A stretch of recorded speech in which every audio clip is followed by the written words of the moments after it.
প্রশাসন অন্ততপক্ষে নির্বাচনের ক্ষেত্রে যেন একেডেমি সবার ক্ষেত্রে ইকুয়াল থাকেন, সবাইকে যেন সমান সুযোগ তৈরি করে দেন, যেটাকে আমাদের পরিভাষায় এখন আমরা বলি লেভেল প্লেইং ফিল্ড। এই ফিল্ড যেন সকলের জন্য অবারিত থাকে, সমান থাকে, বৈষম্য যেন কোনোভাবেই এখানে না হয়। এই থাকবে আমার প্রথম অনুরোধ প্রশাসনের কাছে। দ্বিতীয়ত,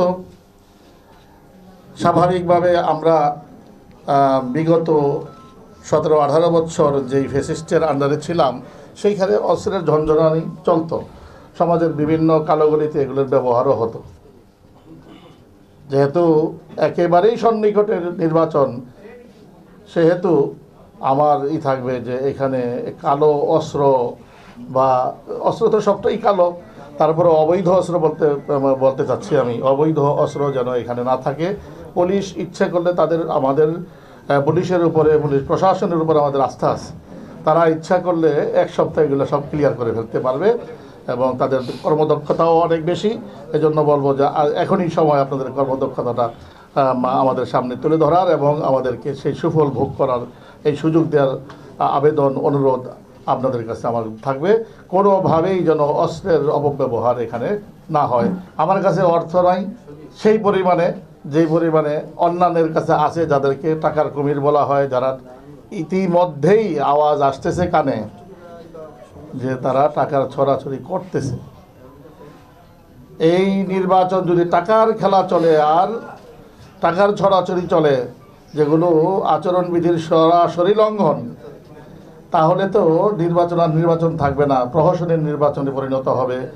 এই জন্য প্রশাসনকে বলবো চৌকান্ন থাকা এবং আমাদেরকে এই অবৈধ চর্চা থেকে আমাদেরকে হেফাজত করা, আমাদের সমাজকে হেফাজত করা, যুব সমাজকে, ভোটারদেরকে অন্তত কালো টাকায় যেন মানুষ বিভ্রান্তিতে না পড়ে যায় এবং ভুল জায়গায় ভোট না দিয়ে বসে।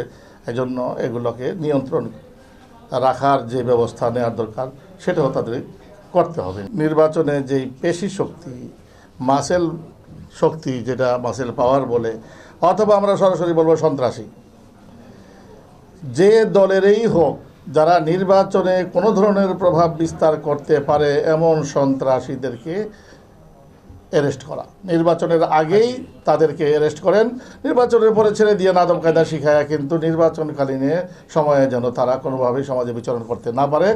আর এই কাজ করতে গিয়ে নির্দোষ মানুষ যেন কোনোভাবেই আপনাদের আইনের পেছে পড়ে জেল না খাটে, সেদিকেও লক্ষ্য রাখতে হবে।